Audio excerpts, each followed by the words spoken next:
Hello everyone. I just wanted to make a quick video about the DK changes before Shadowlands launches, so in 2.5 weeks. So let's get into it. First of all,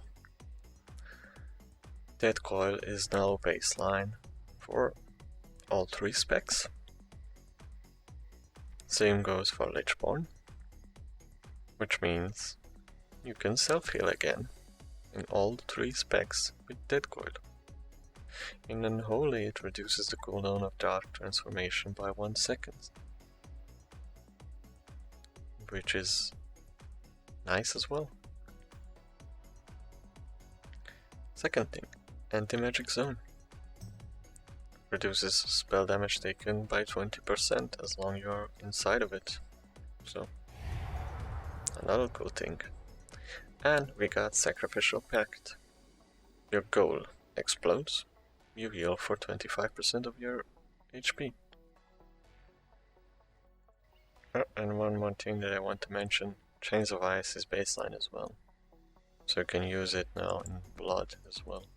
So, another thing for Anti-Magic Zone, now you have this PvP talent, which increases the shield's effect by 60%. So if you use it, it will reduce it by 80% in PvP. I mean, the only place it won't work, it will be Dungeon and Mythic Plus, so yeah. There it will only reduce the damage by 20%. So, let's look into the talents. Unholy Blight has been reworked. Now, it applies Virulent Plague to each target.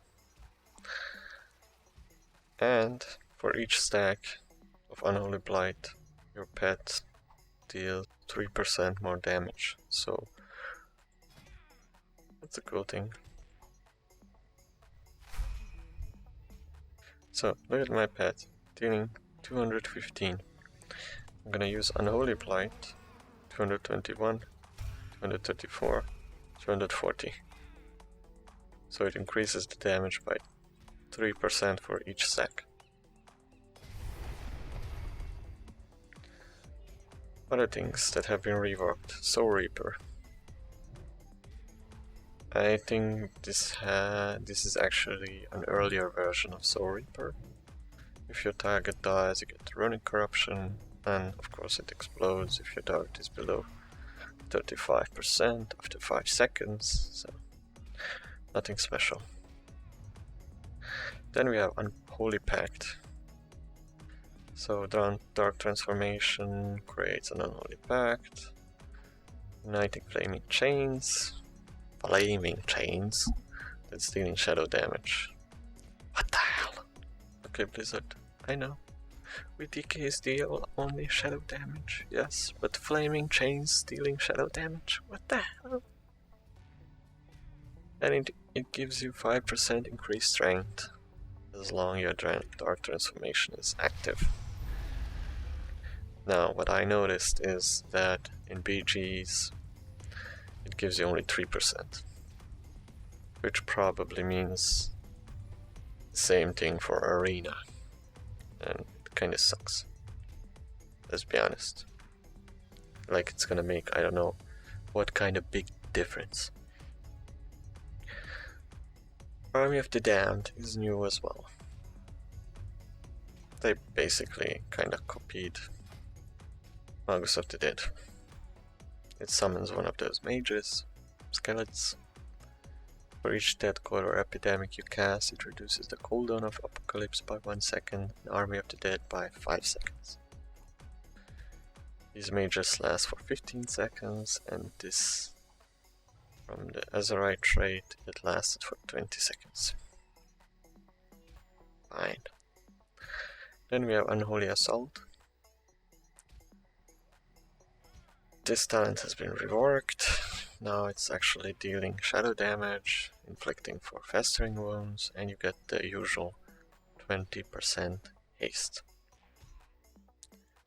Another thing that we have to talk about are the runes. Now we have Rune of Hysteria to increase your runic power by 20, which means you would have another 20, and you have a chance to increase runic power generation by 20% for 8 seconds.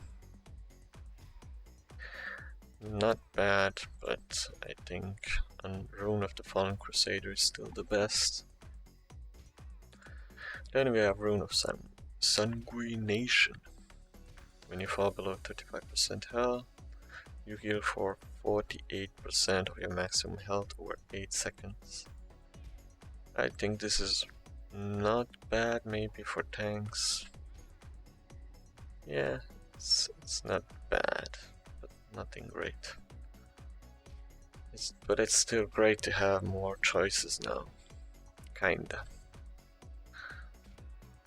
So Rune of Spellwarding deflects 3% of all spell damage, and taking magic damage has a chance to create a shield that absorbs magic damage equal to 10% of your maximum health. When an enemy damages this shield, their cast speed is reduced by 10% for 6 seconds.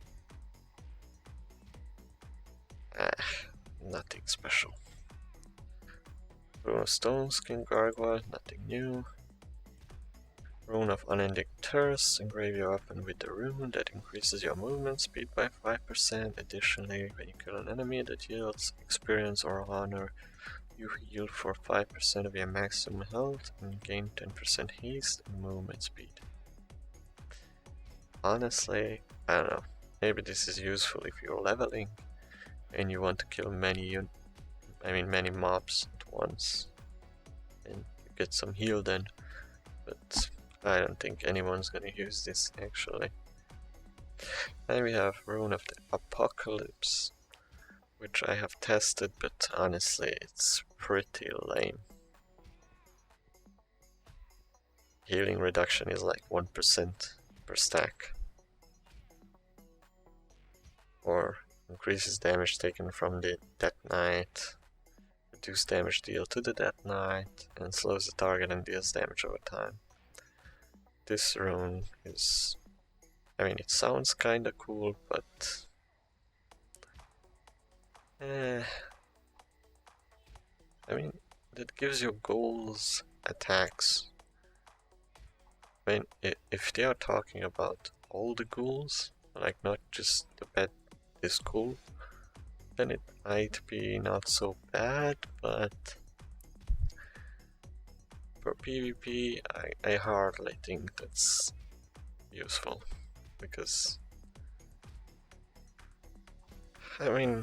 but you will summon the ghouls, they will last for 15 seconds. Nah, I don't think I will use this ever. Definitely with the Rune of the Fallen Crusader for PvP.